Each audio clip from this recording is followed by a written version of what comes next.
일본 요코하마에 있는 야구 경기장 매년 수만 명의 관중들이 야구를 보기 위해 몰려드는 이곳에 매우 황당스러운 상황이 시작되고 있습니다.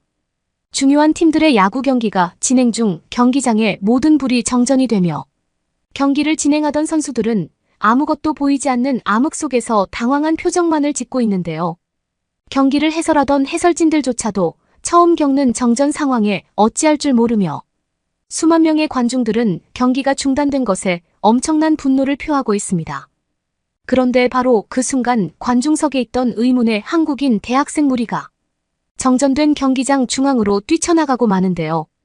그리고 이내 경기장의 모든 관중과 해설자들은 유레카를 외치며 그들을 향해 박수를 보내고 있습니다. 과연 이 경기장에서는 무슨 일이 있었던 것일까요? 안녕하세요. 저는 일본 요코하마에서 전문 스포츠 해설가로 활동하고 있는 타스지라고 합니다. 제가 처음 스포츠 해설가라는 직업을 선택한 것에는 한국이라는 나라와 한국인들을 빼놓을 수가 없는데요. 특히 제가 야구 현장 중계를 맡아서 해설을 했었던 당시 경기장에서 겪었던 한국인들과 관련된 하나의 사건은 아직도 제 마음속에 깊은 영감으로 남아 있습니다. 저는 어렸을 때부터 다른 아이들과는 확연히 다른 성격을 가지고 있었습니다. 많은 분들이 아마 제가 지금 스포츠 전문 해설가로 활동하고 있기에 어렸을 때에도 굉장히 활동적이고 말도 많은 아이라고 생각하실 수도 있으나 사실 저는 정반대의 성향이 있는 아이였습니다. 그저 집에서 아버지를 따라 TV의 스포츠 중계 화면을 보고 듣는 것에는 아무런 문제가 없었고 때때로는 그러한 해설가들을 따라하며 아무런 지식 없이 저만의 목소리로 곧잘 해설하기도 했으나 저는 집 밖에만 나오면 모든 행동과 말투가 소심해지는 정말 특이한 증상 아닌 증상을 겪고 있었죠.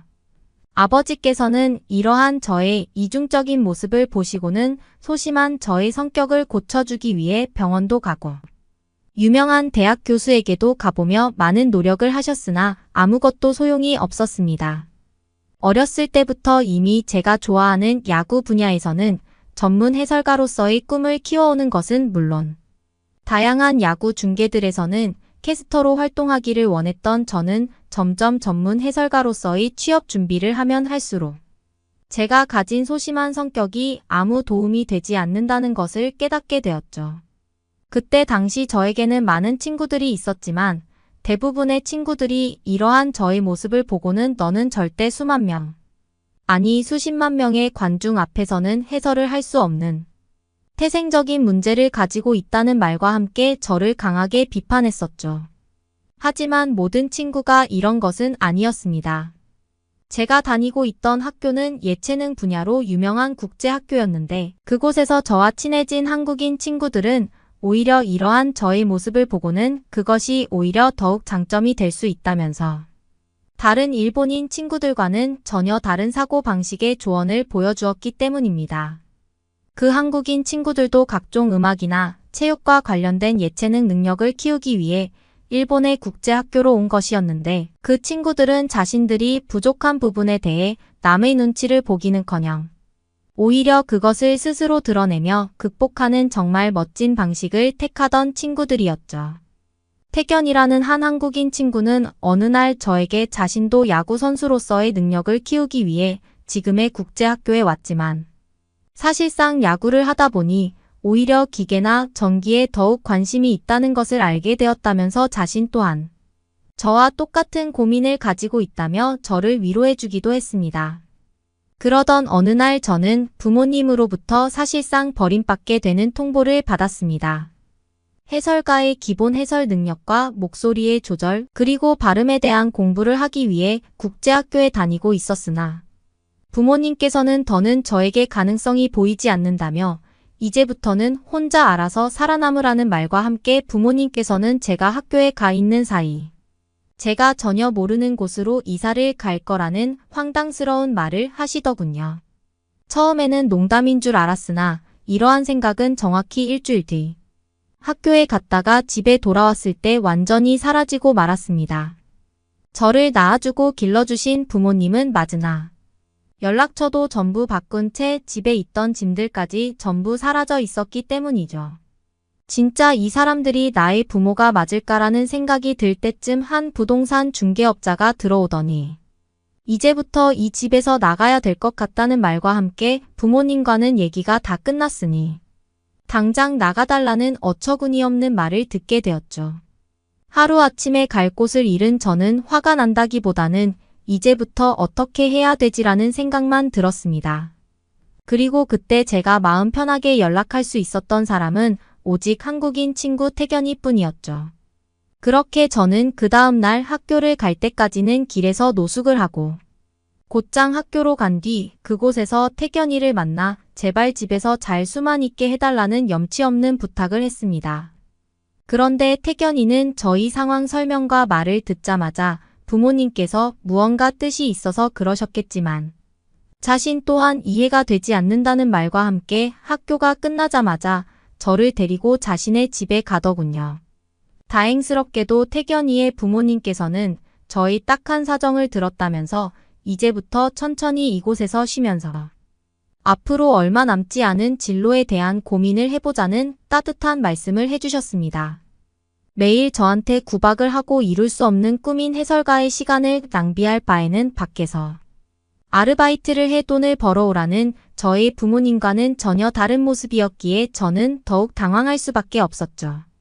태견이 부모님들의 따뜻한 모습과 가치관에 저는 심적 부담감이 많이 사라지게 되었고 내친 김에 저의 꿈과 고민에 대한 얘기도 털어놓게 되었습니다.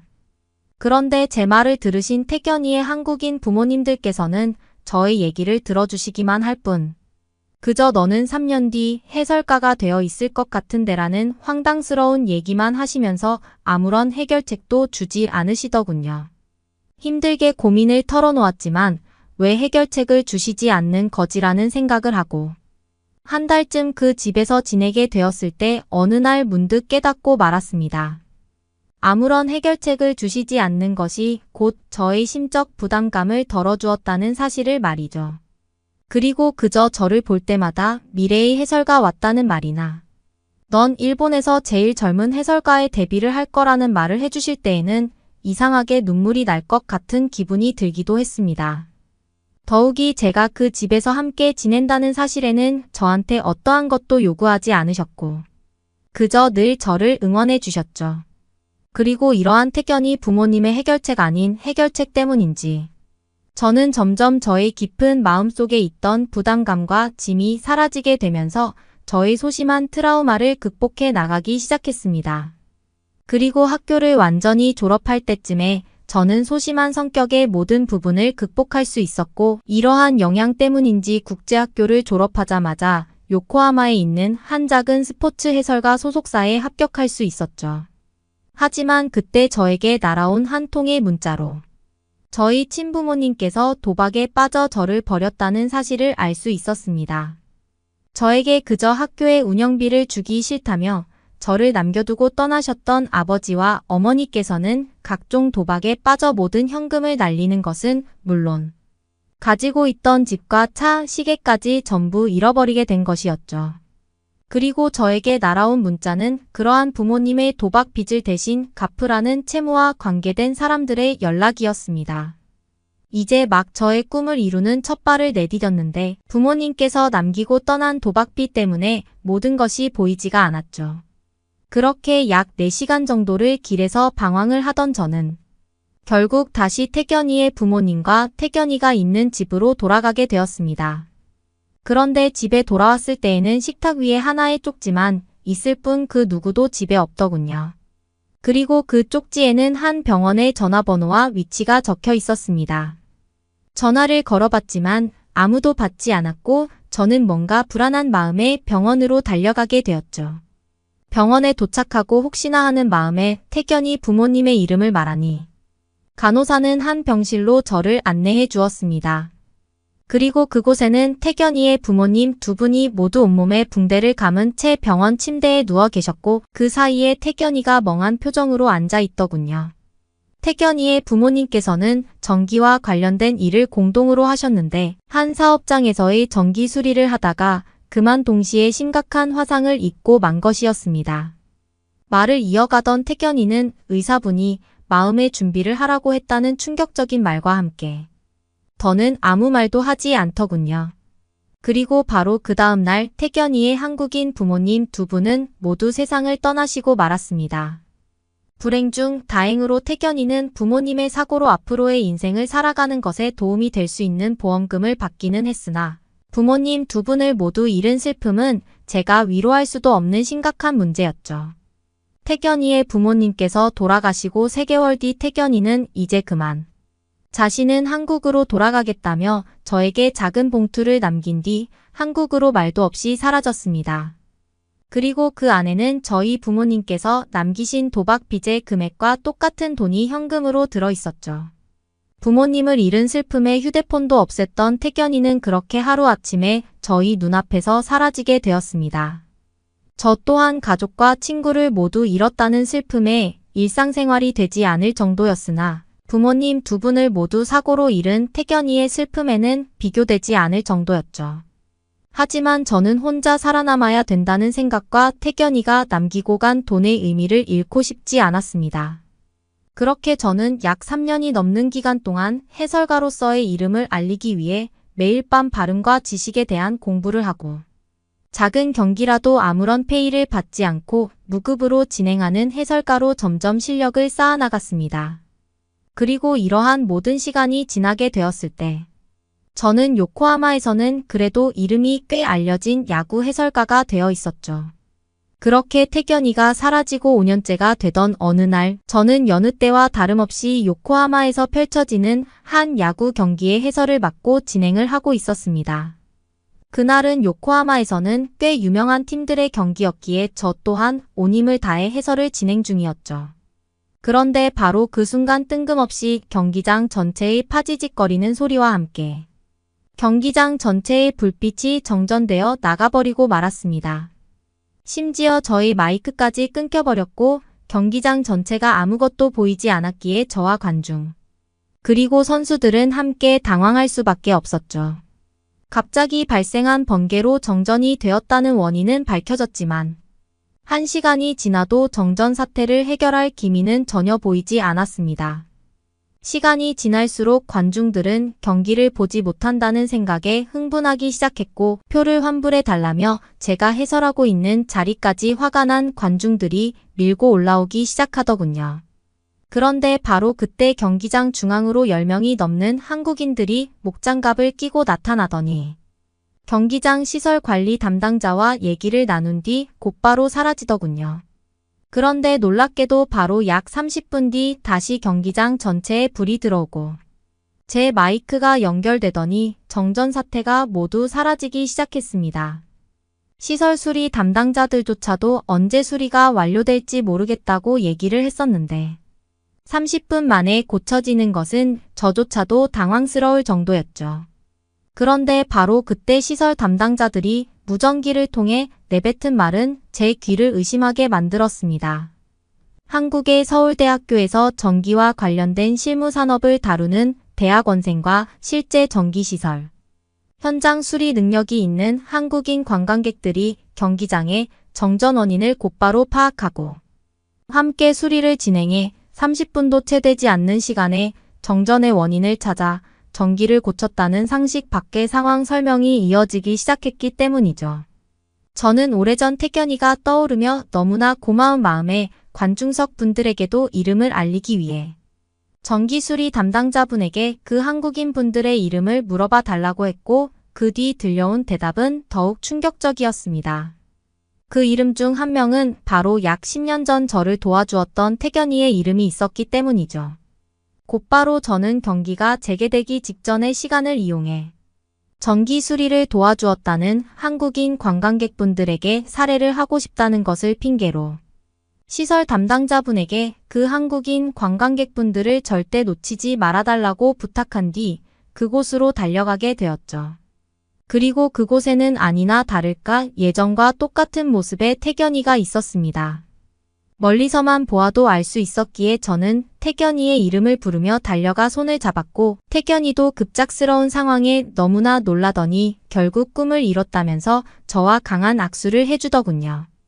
알고 봤더니 태견이는 전기사고로 부모님을 잃은 이후 자신이 더욱 관심 있던 전기산업 쪽으로 공부를 하기 시작했고 한국에서는 제일 들어가기 힘들다던 서울대학교에서 전기와 관련된 실무 강의를 진행하는 부교수가 되어 있었습니다. 태견이는 다행히 같이 경기를 관람하러 온 친구들 중 실제 현장에서 전기 작업을 담당하던 동료도 있었기에 지금의 빠른 정전 수리 대처가 가능했다면서 처음에는 나서지 않으려 했으나 주위 관중들이 점점 분노하는 것을 보고 어쩔 수 없이 나서게 되었다는 말과 함께 빠르게 고쳐져서 다행이라는 매우 겸손한 태도를 보이더군요.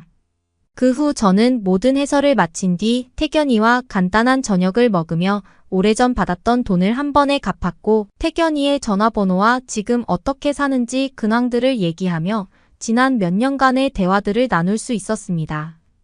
태견이는 한국으로 돌아가고 난 뒤 우울증이 너무나 심했으나 이제는 어느 정도 극복을 했다면서 오늘처럼 다른 나라의 전기수리 담당을 해본 적은 자신도 처음이라며 좋은 추억이 되었다는 말을 해주더군요. 저는 다시 한번 태견이와 강한 포옹을 할 수 있었고 앞으로 자주 보자는 말을 남긴 뒤 태견이는 남은 일본 관광을 하러 돌아가게 되었습니다.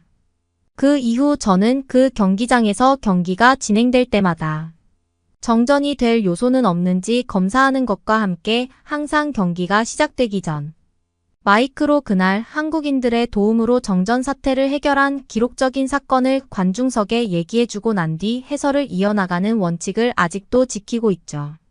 그리고 약 1년의 세월이 다시 흐른 지금 저는 아직도 6개월에 한 번씩은 한국에서 지내는 태견이를 만나며 서로가 각자의 부모와 같은 역할을 해주고 있습니다. 특히 그날 경기장 정전 사태를 태견이와 한국인 동료분들이 해결해 주었던 사건은 아직도 힘든 일이 있을 때마다 종종 떠오르며 제 삶에 굳은 의지를 명확하게 해주고 있죠. 아마 한국인 분들의 빠른 대처나 행동력이 아니었다면 그날 저는 그 경기장에서 관중들에게 큰 피해를 받았을지도 모르니까요. 그러면 다음 사연으로 넘어가겠습니다. 대체 누가 이렇게 따라오는 거지? 여기 중국에서 온 한 부부는 영문도 모른 채 누군가에게 쫓기고 있습니다. 대체 이들이 무슨 이유 때문에 쫓기고 있는 건지, 또 대체 누가 이들을 쫓는 건지 한번 알아보러 가실까요? 안녕하세요. 제 이름은 장우이예요. 지금은 도쿄에서 평범한 회사원으로 일하고 있지만 사실 저에게는 특별한 취미가 있답니다. 바로 한국 드라마와 영화를 보는 거예요. 언제부턴가 중국에서 한국 드라마와 영화가 엄청난 인기를 끌기 시작했거든요. 예전에 저도 호기심에 한번 보게 됐는데 그 매력에 푹 빠지고 말았죠. 지하철에서 출근하는 사람들의 스마트폰 화면을 슬쩍 보면 절반 이상은 한국 드라마를 보고 있더라고요. 회사 동료들끼리 모이면 어김없이 최신 한국 드라마 이야기로 꽃을 피우고 서점에 가면 한국 드라마 원작 소설이 베스트셀러 코너를 차지하고 있었습니다. 처음에 한국 드라마와 영화를 보기 전에는 뭐가 그렇게 재밌지라는 생각도 들었어요. 그런데 도깨비라는 드라마를 처음 보게 된 이후로는 그런 생각이 전혀 들지 않았어요. 그때부터 저도 모르게 한국 드라마와 영화의 매력에 흠뻑 빠졌죠. 그 드라마에 나오는 촬영지를 보면서 한국에 꼭 가보고 싶다는 생각을 하게 됐거든요. 한국의 아름다운 풍경도 멋지지만 드라마 속 주인공들의 로맨스가 실제로 일어난 곳이라는 점이 매력적으로 느껴졌어요. 그렇게 한국 드라마와 영화에 푹 빠져 지내던 어느 날 우연히 SNS에서 K-드라마와 K-무비를 즐기는 사람들의 동호회를 발견하게 됐어요. 같은 취미를 가진 사람들과 함께 드라마와 영화를 보고 느낀 점을 얘기할 수 있다는 게 참 좋더라고요.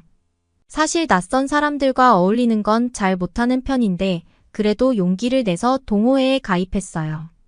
한국 드라마와 영화로 모인 사람들이라 금방 친해질 수 있을 거란 기대감에 마음이 설레더라고요.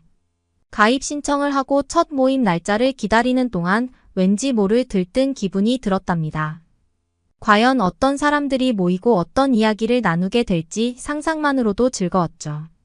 드디어 동호회 첫 모임 날 약속 장소로 향하는 제 발걸음은 한껏 가벼웠어요. 하지만 그때까진 몰랐죠. 이 모임이 제 인생에 이토록 큰 전환점이 될 거라곤 말이죠. 동호회 모임 장소에 도착한 저는 약간의 긴장감에 휩싸여 있었어요. 처음 보는 사람들과 마주한다는 게 쉽지만은 않았거든요. 하지만 걱정과 달리 모인 분들은 모두 친절하고 따뜻한 미소로 저를 반겨주셨어요. 그런데 그 중에서도 눈에 띄게 저를 반기는 한 남자분이 있었어요. 훤칠한 키에 호감 가는 미소를 지닌 그 남자분은 자연스럽게 제게 다가와 인사를 건네주셨죠. 그렇게 말을 걸어주신 남자분과 자연스럽게 대화를 이어갔어요. 저희는 좋아하는 드라마와 영화에 대해 이야기를 나누면서 금세 긴장이 풀려버렸죠. 그렇게 자연스럽게 대화를 나누다 보니 어느새 모임 시간이 끝나버렸어요. 헤어질 때까지도 저는 아쉬운 기분을 감출 수가 없더라고요. 그런데 그 남자분이 함께 한국 영화를 보러 가지 않겠냐고 물어봐 주시는 게 아니겠어요. 그렇게 저희는 동호회 모임 이후에도 종종 만나 함께 영화를 보고 드라마 이야기를 나누며 자연스럽게 가까워졌습니다. 영화관에서는 한국 영화를 보고 카페에서 만날 때면 한국 드라마를 같이 보면서 그와 있는 시간이 행복하다는 걸 느꼈습니다. 그렇게 저희는 자연스럽게 연인 사이로 발전했고 서로의 곁을 지켜주는 소중한 존재가 되어 갔답니다. 저와 남자친구의 한국 콘텐츠 사랑은 시간이 흐를수록 깊어졌습니다. 저희는 매주 금요일마다 K-드라마를 같이 보는 걸 일상으로 정했어요. 퇴근하고 만나자마자 맛있는 음식을 시켜놓고 밤새도록 드라마를 보면서 이야기를 나눴습니다. 특히 제 남자친구는 저보다 더 열정적으로 한국어 공부를 시작했어요.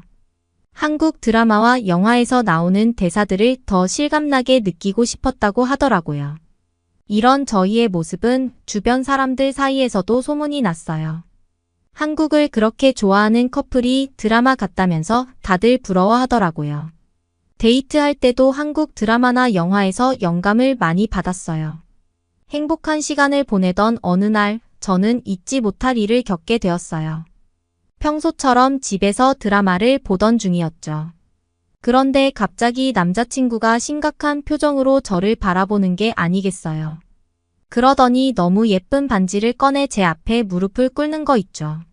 너무 놀라 눈물부터 왈칵 쏟아졌어요. 사랑하는 사람에게 이렇게 예쁜 프로포즈를 받게 될 줄은 꿈에도 몰랐거든요. 저도 모르게 품에 안기며 대답했죠. 그렇게 프로포즈를 수락하고 행복한 미소를 지었어요. 이 남자와 평생을 함께한다는 게 정말 실감나지 않았지만 가슴은 벌써 설레고 있었답니다.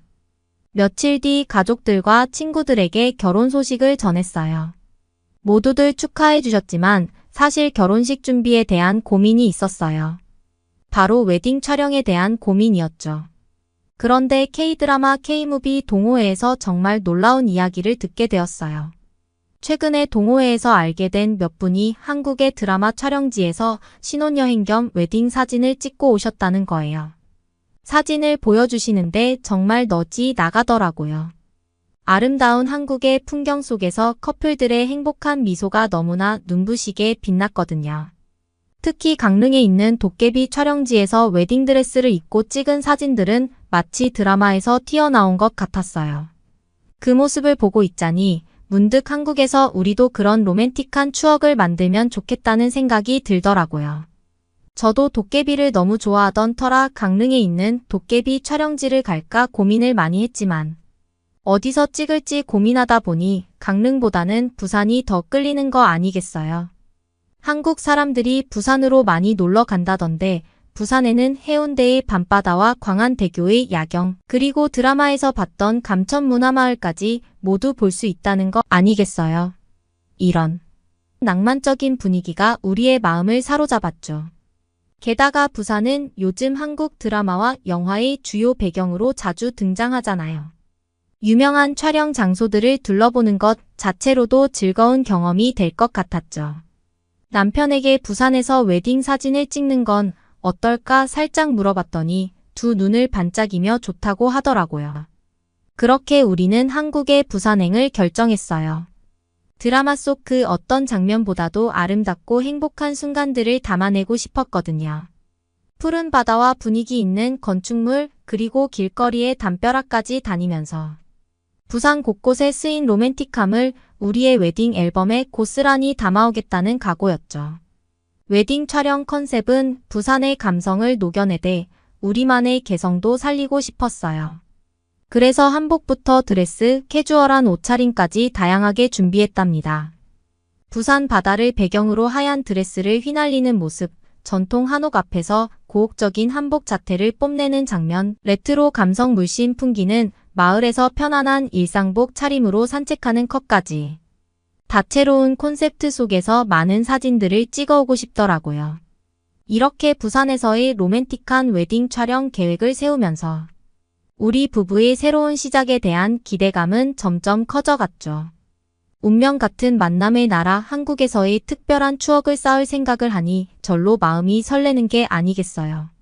그렇게 저희는 한국에 도착하자마자 KTX를 타고 부산으로 향하기로 했죠. 시간이 흘러서 마침내 저희 부부의 한국행 날이 다가왔어요. 우리의 추억이 깃든 그곳으로 웨딩 촬영을 떠난다는 게 정말 설레고 떨리더라고요. 인천국제공항에 도착한 순간 마치 드라마 속의 주인공이 된 것만 같았죠.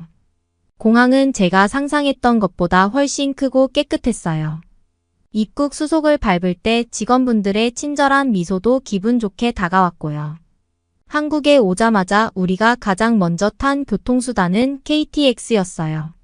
중국의 기차를 타봤지만 KTX는 또 다른 매력이 있더라고요. 객실 내부 인테리어가 무척 고급스러워 보이는 거 아니겠어요? 하지만 무엇보다 놀라웠던 건 바로 그 속도였어요.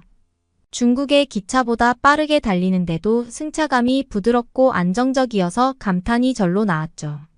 차창 밖으로 보이는 풍경도 멋졌고요. 남편도 옆에서 KTX 타길 정말 잘했다며 엄지손가락을 치켜 세웠답니다. 저는 문득 이런 생각이 들었어요. 한국의 기술력은 우리가 상상하는 것 이상으로 발전했구나 하고요. 교통 시스템 하나만 봐도 정말 편리하고 효율적이었거든요. 앱으로 쉽게 예약할 수도 있고 쉽게 일정 변경도 가능했죠. 세계적인 IT 강국이라는 이야기가 과장이 아니었어요. 행복해 보이고 에너지가 넘쳐 보였달까요? 그러다 문득 한 가족이 제 눈에 들어왔어요. 아빠와 엄마 그리고 귀여운 딸을 둔 젊은 부부였죠. 딸 아이에게 뭔가 즐거운 이야기를 들려주는 아빠의 모습이 너무 사랑스러웠어요. 알콩달콩한 그 가족을 보고 있자니 이렇게 KTX를 타고 여행을 온 것처럼 우리도 앞으로 아이를 낳아 다녀오는 것도 좋겠다 싶더라고요. KTX에 몸을 싣고 부산으로 향하는 약 2시간 동안 우리는 차창 밖으로 보이는 아름다운 한국의 풍경을 감상하며 연신탄성을 내뱉었어요. 서로 손을 꼭 잡은 채로요. 이런 여유로운 시간을 보내는 것만으로도 힐링이 되는 느낌이었죠. 어느덧 부산역에 도착했다는 안내 방송이 흘러나왔어요. 들뜬 마음을 안고 객실 밖으로 발을 내딛는 순간 부산의 뜨거운 열기가 우리를 반겼죠. 부산에 도착한 저희 부부는 가장 먼저 K-드라마 성지 순례를 떠났어요. 우선 향한 곳은 바로 재벌집 막내 아들 촬영지였죠. 드라마 속 주인공들이 살던 고급 대저택 그리고 로맨틱한 분위기를 자아냈던 해운대 바닷가까지 실제로 보니 드라마에서 봤던 것보다 더 아름답고 분위기 있더라고요. 그곳의 선이 마치 우리가 드라마 주인공이 된 것만 같았어요. 대저택 앞에서 잘 나가는 재벌 2세 같은 포스를 내보기도 하고 넓은 바다를 바라보며 달콤한 대사를 주고받기도 했죠. 손을 꼭 잡고 함께 걷던 그 순간 우리의 사랑도 드라마처럼 영원했으면 좋겠다는 생각이 절로 들더라고요. 다음으로 향한 곳은 한국 드라마로 유명했던 쌈마이웨이 촬영지인 호천마을이에요. 드라마에서 동네 전체가 마치 그림 같았는데 실제로 보니 더욱 경이로웠어요. 좁은 골목길마다 알록달록 색색의 벽화들이 가득했고 곳곳에 독특한 조형물과 작품들이 자리 잡고 있었거든요. 저희는 시간 가는 줄 모르고 마을을 누비며 구석구석을 탐험했어요. 높은 곳에 올라본 마을 전경은 정말 숨이 멎을 정도로 아름다웠고요. 그 모습을 보면서 저희도 비주얼부터 환상적인 드라마 주인공이 된 기분이었답니다. 이렇게 주요 촬영 장소들을 둘러보고 나니 드라마 속 장면들이 주마등처럼 스쳐 지나가더라고요. 같은 공간에 있다는 것만으로도 우리의 사랑이 드라마처럼 설레고 낭만적으로 느껴졌죠. 부산에서의 추억을 한 페이지 한 페이지 채워가는 기분이 참 행복했답니다. 물론 촬영지 구경만 한 건 아니에요. 투어 내내 카메라를 들고 이곳저곳을 누비며 장면 장면을 담아냈죠. 좋아하는 드라마의 배경 속으로 직접 들어와 추억을 쌓는다는 게 정말 꿈만 같았거든요. 마치 특별한 기념품을 만드는 기분으로 셔터를 눌렀답니다. K-드라마 촬영지 투어를 하다 보니 어느새 저희도 배가 출출해졌어요. 마침 유명한 국밥 맛집이 근처에 있다기에 저희는 코를 벌렁거리며 가게 안으로 향했죠. 돼지국밥 가게 안에는 맛있는 냄새로 가득했어요. 테이블에 앉자마자 김이 모락모락 나는 뜨끈한 국밥 한 그릇이 준비되었죠. 첫 한 숟갈을 뜨는 순간 육즙 가득한 고깃살이 입안 가득 퍼지면서 온몸에 기운이 돌더라고요. 남편도 한 입 먹더니 감탄사를 연발하며 극찬을 아끼지 않았어요. 아무래도 돼지국밥은 부산에서 꼭 먹어봐야 할 별미 중 하나인 것 같더라고요. 그런데 그때 옆 테이블을 보니 뭔가 이상한 게 눈에 띄었어요. 다른 손님 앞에는 초록색 병 하나가 놓여 있었거든요. 저희 앞에는 없길래 저희가 중국인이라서 차별하는 건가 싶은 생각도 들더라고요. 그래서 직원에게 번역기 앱으로 물어봤죠. 저기 초록색 병은 뭔가요? 저희는 왜 없어요? 그랬더니 직원이 빙그레 웃으며 대답하시더라고요. 아, 그거 소주병이에요. 따로 주문하셔야 되는데 드실 건가요? 이렇게 많은 사람들이 돼지국밥에 소주와 같이 먹는 것을 보면서 국밥의 소주는 별미구나라는 생각이 확 스치더라고요. 소주를 안 마셔볼 수가 없었죠. 소주의 톡 쏘는 맛과 뜨끈한 국물이 어우러지니 색다른 풍미가 느껴지더라고요. 한국 특유의 술 문화를 경험하니 기분도 절로 좋아졌답니다. 남편과 농담 섞인 대화를 나누며 소주 한 잔에 국밥 한 그릇을 비웠어요. 마음은 어느새 포만감에 가득 찼답니다. 국밥집을 나선 저희는 이번엔 길거리 음식 투어에 나섰어요. 부산의 국제시장과 깡통시장, 자갈치 시장을 누비며 군것질 산매경에 빠졌죠. 오독오독 씹히는 오뎅부터 얇으면서 쫄깃한 껍데기를 가진 만두, 그리고 매콤한 떡볶이까지 길거리 가판대마다 먹음직스러운 음식들이 즐비했어요. 특히 해물파전은 정말 맛있었어요.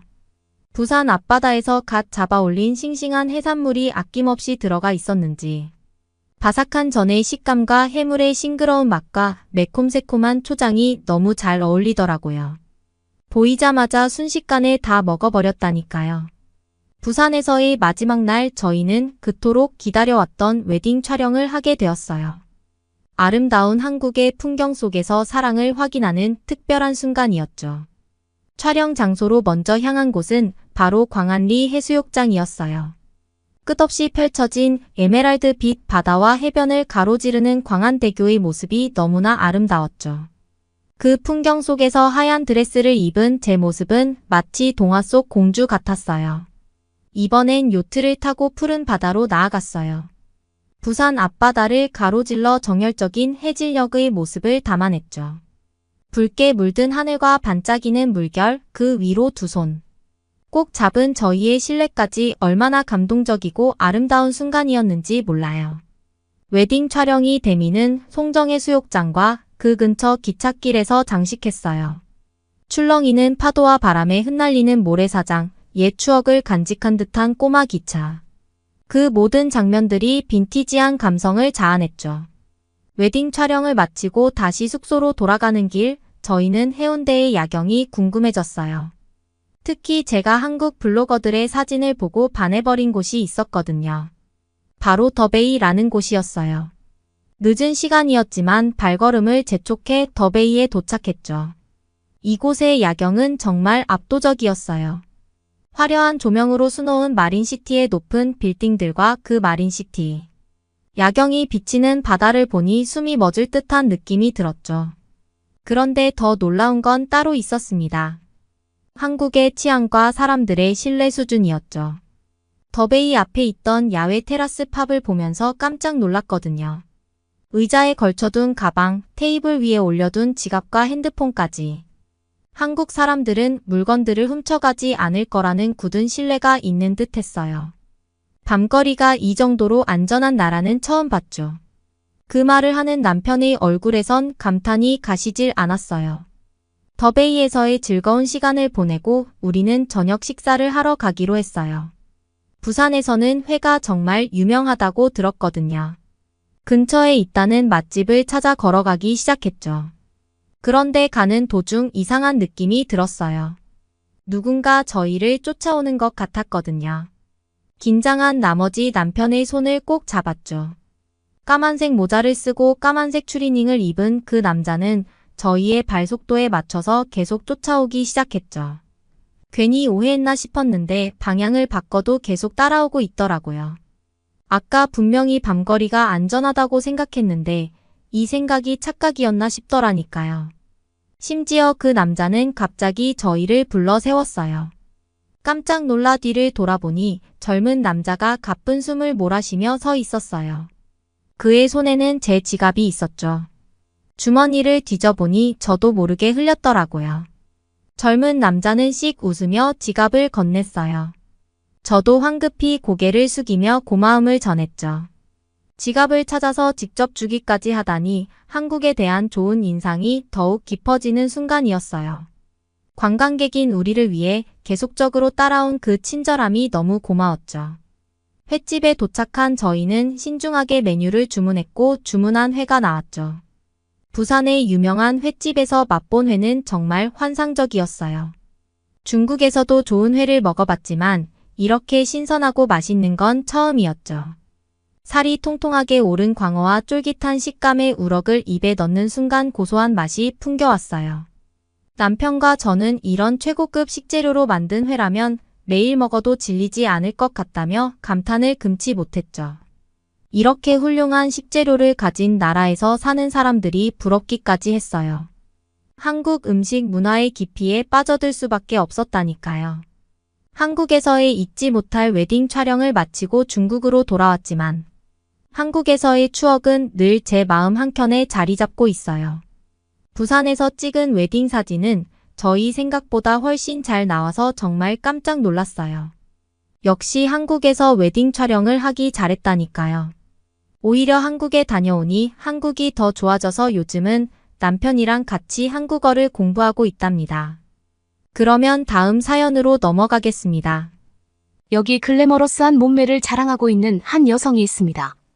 독일에 거주하고 있는 이 여성은 한국에 대한 선입견을 갖고 있었다가 잘못되었다는 사실을 깨닫고는 이내 부끄러움에 얼굴이 빨개졌다고 하는데요.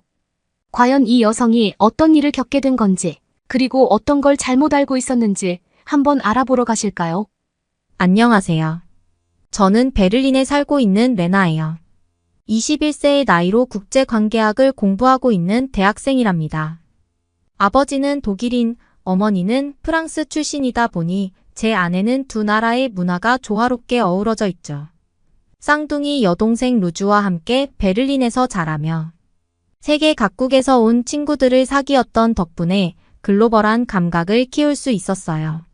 어릴 적부터 역사와 문화에 각별한 관심이 있었답니다. 그 바탕에는 외할아버지의 영향이 크게 작용했죠. 2차 세계대전 당시 프랑스 레지스탕스로 활약하셨던 외할아버지는 손녀 딸인 제게 많은 전쟁 이야기를 들려주곤 하셨어요. 할아버지의 무릎에 앉아 들었던 그 생생한 체험담들이 평화의 소중함과 역사를 사랑하는 마음을 제 안에 싹 틔웠답니다. 저는 중학교에 들어가면서부터 역사 동아리 활동에 적극적으로 참여했어요. 세계사에 깊은 관심을 갖고 열심히 공부한 덕에 세계사 올림피아드에서 당당히 금상을 수상하기도 했죠. 이런 경험들 속에서 국경을 초월한 인류 보편의 가치에 대해 깊이 고민하게 되었고, 자연스레 국제관계에 대한 관심도 싹트기 시작했어요. 고등학교 졸업 후에는 대학에서 국제관계학과를 선택했답니다. UN 직원이 되어 세계 평화에 이바지하고 싶다는 꿈이 있었거든요. 대학 생활 동안에는 UN 모의 총회와 국제문제, 토론 동아리에서 활발히 활동하며 국제사회 이슈들에 대한 식견을 넓혀갔어요. 무엇보다 지도 교수님이신 브라운 박사님의 가르침이 제게는 큰 자양분이 되었죠. 동아시아 역사를 깊이 연구해온 교수님은 역사를 보는 안목과 세계관의 깊이를 더해주셨어요. 역사 속 사건과 인물들을 다각도로 바라볼 수 있는 해안을 얻게 해주신 스승이랍니다. 어느 날 브라운 교수님과 깊이 있는 대화를 나누게 되었어요. 중국과 일본, 한국의 근현대사에 대한 토론이었죠. 19세기 말부터 20세기 중반까지 이 지역에서 일어난 크고 작은 사건들, 제국주의 열강의 각축전 속에서 시달려야 했던 약소국의 서름에 대해 열띤 의견을 주고받았죠. 그런데 이런 와중에도 동아시아 3국은 자신들의 전통과 문화, 가치관을 꿋꿋이 지켜왔다는 사실에 저는 큰 감명을 받았답니다. 책과 기록으로만 접하던 역사의 현장 교수님께서는 제가 직접 둘러보고 느껴볼 것을 권유해 주셨어요. 수업을 통해 배운 내용을 머릿속에서만 떠올릴 게 아니라 역사의 숨결이 배어있는 동아시아 3국의 거리를 걸으며 제 눈으로 직접 역사의 단면들을 마주해 보라고 하셨죠. 교수님의 말씀에 큰 용기를 얻어 저는 방학을 맞아 과감히 중국, 일본, 한국으로 떠나기로 결심했답니다. 여행을 앞두고 한층 부푼 마음으로 교수님께 찾아갔어요. 각 나라별 주요 방문지와 꼭 둘러봐야 할 역사 유적들에 대해 조언을 구하기 위해서였죠. 환하게 웃으시며 저를 반겨주신 교수님은 제가 준비한 여행 계획서를 꼼꼼히 살펴보시더니 여기저기 보충할 만한 곳들을 추천해 주셨어요. 종이 한 장 가득 적어주신 여행 팁들은 정말 큰 도움이 되었죠. 여행에 앞서 만반의 준비를 갖출 수 있었답니다. 드디어 출국 날 저는 베를린 공항에 도착했어요. 간밤에 잠을 설쳐 피곤하긴 했지만 가슴은 한없이 벅찼죠. 어릴 적 외할아버지와 나눴던 역사 이야기, 교수님과 토론하며 키워온 학문적 관심사들이 제 가슴 안에서 뜨겁게 요동치고 있었거든요. 이 여정 속에서 스스로 한 뼘 더 성장할 수 있으리라는 기대감에 부풀어 있었죠. 비행기에서 내려 중국의 수도 베이징에 첫 발을 디뎠을 때 순간 숨이 멎는 듯 했어요. 상상과는 비교도 안 될 정도로 심각한 스모그가 도시를 뒤덮고 있었거든요. 한참을 걸어 숙소에 도착하는 동안 쓰레기와 우물이 가득한 거리를 보고 고개를 절레절레 흔들 수밖에 없었답니다. 다음 날 자금성 관광에 나섰는데 생각보다 엄청난 인파에 놀랐어요. 관광객들은 너도 나도 소리를 지르며 사진 찍기에 바빴고 그 틈에서 가이드의 목소리는 묻혀버리고 말았죠. 저도 어깨가 떠밀리고 밀리면서 꽤 긴 시간을 견뎌냈답니다. 그나마 자금성의 장엄한 모습에 압도되어 모든 불편이 잊혀지는 듯 했어요. 점심을 먹으려 들른 식당에서 정말 당황스러운 일을 겪었어요. 깨끗해 보였던 식당이었는데 막상 들어가 보니 씻기며 식탁은 물론 주방과 화장실까지 위생 상태가 너무나 좋지 않았죠. 화장실에는 악취가 진동했고 바닥에는 오물이 널려 있었어요. 저는 도저히 그 안에서 식사를 할 엄두가 나지 않아 그냥 포기하고 말았답니다. 길을 나서던 중 한 노점상이 눈에 띄었어요. 철창 속에 갇힌 채 불쌍하게 지저대는 개들이 보였거든요. 알고 보니 개고기를 팔기 위해 그렇게 가둬둔 거였어요. 중국에서 개고기를 먹는다는 얘기는 들어봤지만 실제로 보니 충격이 이만저만이 아니더군요. 동양권에서는 개를 식용으로 하는 문화가 아직 남아있구나 싶었죠. 저녁 무렵 왕푸진 거리에서는 길거리 공연을 재미있게 구경했어요. 전통 악기 연주와 곡의 병검쇼 등 다채로운 프로그램이 이어졌죠. 특히 경극 가면을 쓰고 장기를 보여주던 광대들의 익살스러운 몸짓에 모두가 박수를 쳤답니다. 그 흥겨운 분위기 속에서 한 무리의 젊은이들이 시비를 걸며 싸움을 시작했어요. 처음엔 말다툼이 오갔는데 급기야 몸싸움으로 번졌죠. 관객들은 놀라 뒤로 물러섰지만 말리는 사람은 거의 없었어요. 오히려 야유를 보내며 싸움을 부추기는 이들도 있었죠. 한밤중에 거리에서 벌어진 그 모습은 충격 그 자체였답니다. 처음 보는 모습에 놀란 저는 숙소를 향해 도망치듯이 자리를 피했어요. 다음 날 저는 어느 유명 식당에서 정통 중국 요리를 맛보기로 했죠. 딤섬과 오리구이, 그리고 정가복이라는 명품 수프까지 푸짐하게 즐겼어요. 처음 맛보는 중국 본토의 맛이어서 무척 기대했는데 제 기대를 저버리지 않는 훌륭한 식사였답니다. 그런데 정작 문제는 식사 후에 찾아왔어요. 밤새 심한 복통과 설사로 고생하다 새벽에 병원에 실려갔거든요. 의사 선생님이 원인을 알아보니 제가 먹은 음식 중 어떤 것이 상했던 모양이에요. 게다가 의사와 간호사들은 영어가 통하지 않아 의사소통이 너무 힘들었죠. 겨우겨우 처방을 받고 약을 지어 먹었지만 처방받은 약이 잘 듣지 않아서 사나흘을 더 고생해야 했답니다. 중국에서 2주를 보내며 정말 낯설고 당황스러웠던 일들을 많이 겪었어요. 현지의 생활상과 문화관습의 차이가 만만치 않았죠. 그래도 중국의 오랜 역사와 문화유산을 직접 보고 느낄 수 있어서 얻은 것도 많았어요. 제가 배웠던 동아시아사의 한 단면을 생생히 마주한 값진 시간이었답니다. 중국에서의 낯선 경험을 뒤로하고 저는 두 번째 여행지인 일본으로 향했어요. 비행기에서 내리자마자 공항의 깔끔함과 질서정연함에 놀라지 않을 수 없었죠. 중국과는 완전히 다른 분위기였어요. 하지만 입국 심사대에서 좋지 않은 일을 겪었답니다. 저의 여권을 유심히 살피던 심사관이 갑자기 불친절한 어조로 질문을 쏟아내기 시작한 거예요. 방문 목적과 체류 기간, 자금 준비 상황 등을 집요하게 캐물었죠. 저는 당황스러웠지만 최대한 침착하게 대답했습니다. 한참을 그러다 겨우 입국 도장을 받을 수 있었죠. 알고 보니 제가 젊은 여성이고 게다가 독일 국적자라는 이유로 차별 대우를 받은 거더라고요. 공항에서 도쿄로 가는 길 너무나도 조용하고 정돈된 분위기에 약간은 압도되는 기분이었어요. 거리는 깨끗하고 사람들은 저마다 바쁘게 움직였죠. 지하철역에서 길을 잃어 곤란에 빠졌는데 아무도 먼저 다가와 도와주려 하지 않더라고요. 겨우 한 영무원에게 물어 목적지까지 갈 수 있었답니다. 도쿄의 한 비즈니스 호텔에 체크인하려 했더니 프론트의 직원이 영어로는 의사소통이 힘들다며 일본어를 할 줄 아느냐고 물었어요. 한두 마디 하긴 했지만 제 서툰 일본어 실력으로는 원활한 소통이 어려웠죠. 그 직원은 짜증 섞인 말투로 여권을 달라고 해서 건넸더니 한참을 뚫어지게 쳐다보더니 갑자기 예약이 취소되었다며 딱 잘라 말하는 거예요. 당황해 어찌할 바를 모르고 있는데 옆에서 일하던 직원이 다가와 상황을 설명해 주더군요. 알고 보니 제가 독일인이라는 걸 알자 외국인 투숙객을 꺼리는 그 호텔 측에서 일부러 예약을 취소한 거였어요. 차별이 너무나도 노골적이라 기가 막혔죠. 겨우 다른 호텔을 찾아 체크인할 수 있었지만 이 일로 인해 일본에 대한 첫인상이 좋지 않게 남았답니다. 다음 날 아침 계획대로 아사쿠사 관광에 나섰어요.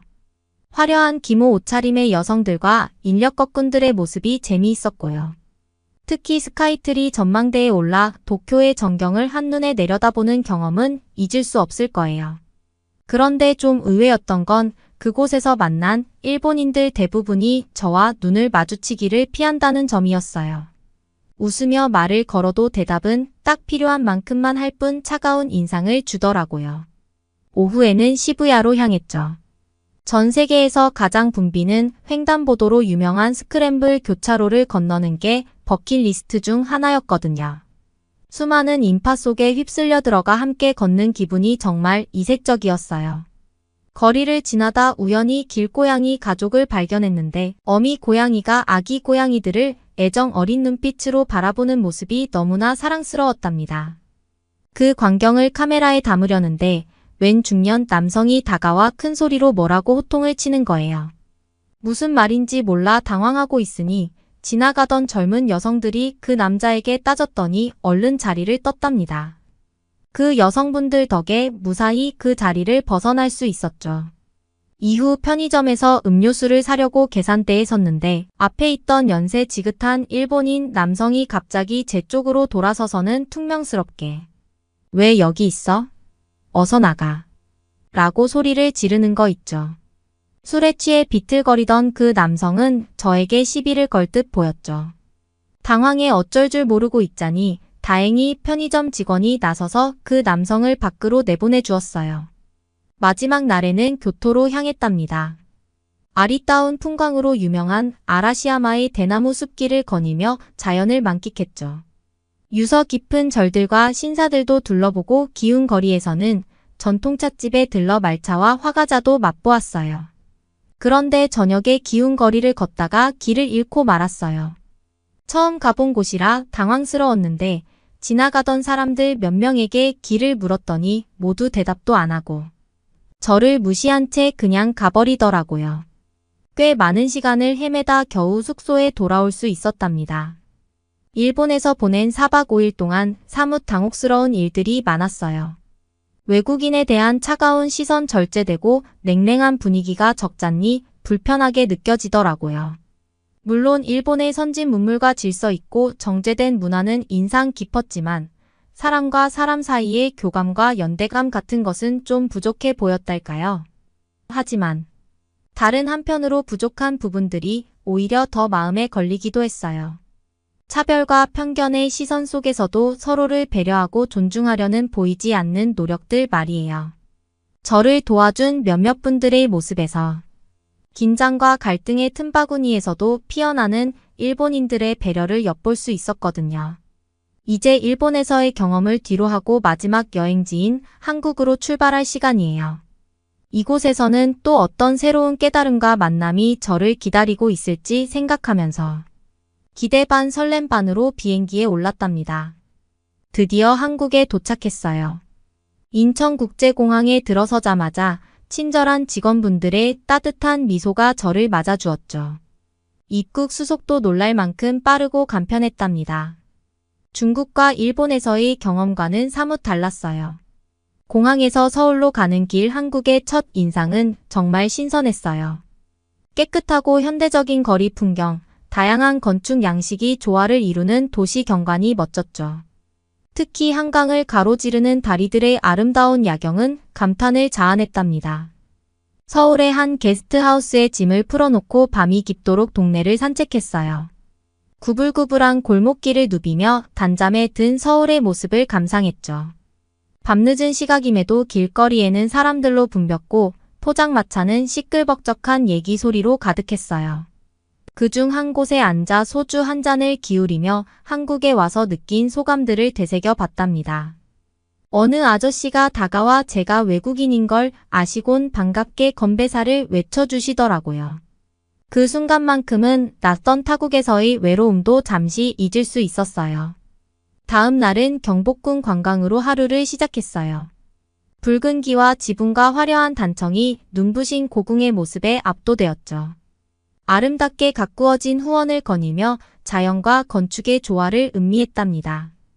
특히 황금빛으로 물든 은행나무 길이 그림 같았어요. 경복궁 투어를 마치고 나오는데 갑자기 비가 쏟아지기 시작했어요.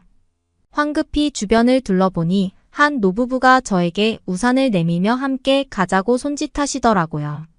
낯선 이에게 먼저 다가와 도움의 손길을 건네는 모습에 저도 모르게 울컥했답니다.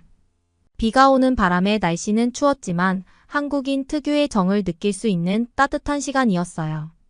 점심시간이 되어 명동의 한 식당에서 삼겹살을 주문했어요. 익숙하지 않은 한국어 메뉴판을 앞에 두고 어찌할 바를 모르고 있는데 옆 테이블에 대학생 무리가 다가와 유창한 영어 실력으로 직접 주문을 도와주었죠. 활기 넘치는 대학생 친구들과 즐겁게 식사를 했고 서로의 나라에 대한 이야기를 나누며 웃음꽃을 피웠어요.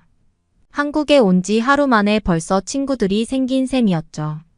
저녁 무렵 동대문 디자인 플라자를 찾았는데 혼자 사진을 찍느라 애를 먹고 있었더니 어떤 중년 여성분이 먼저 다가와 함께 사진을 찍어주겠다고 하시는 거예요. 흔쾌히 휴대폰을 내밀며 여러 컷을 찍어주시더라고요. 환한 미소로 화이팅을 외치시며 즐거운 여행 되라고 말씀해 주셨죠. 작은 친절이 낯선 곳에서의 여정을 이렇게나 따뜻하게 만들어주는구나 싶었답니다. 한국에서의 마지막 날 아쉬운 마음을 안고 인사동으로 향했어요. 전통 찻집에서 녹차 한 잔의 여유를 즐기고 기념품 가게를 둘러보며 친구들과 가족을 위한 선물을 골랐죠. 그날은 이상하게 공기질이 나빴는데 알고 보니 그건 중국발 미세먼지와 황사 때문이었다고 하더라고요. 심지어 중국에서 날아온 대기오염 물질로 인해 한국인들이 고통받는다니 정말 안타까웠어요. 저는 지금까지 한국 사람들이 대기오염을 많이 시키는 줄 알았는데 그게 아니라 거의 대부분은 중국에서 날아온 거였죠. 대체 한국인들은 이걸 어떻게 버티면서 참고 있는 거죠?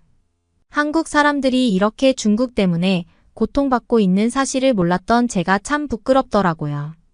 아무튼 발걸음을 옮기던 중 한 할머니가 집신을 짜고 계신 모습이 인상 깊어 사진을 찍고 싶었는데 마침 손녀 같아 보이는 아이가 다가와 할머니를 찍어드리겠다며 제 카메라를 건네봤더라고요. 앳된 얼굴로 진지하게 셔터를 누르는 모습에 왠지 모를 뭉클함이 밀려왔답니다. 결국 한국에서의 나날들은 제게 잊지 못할 추억을 남겨주었어요.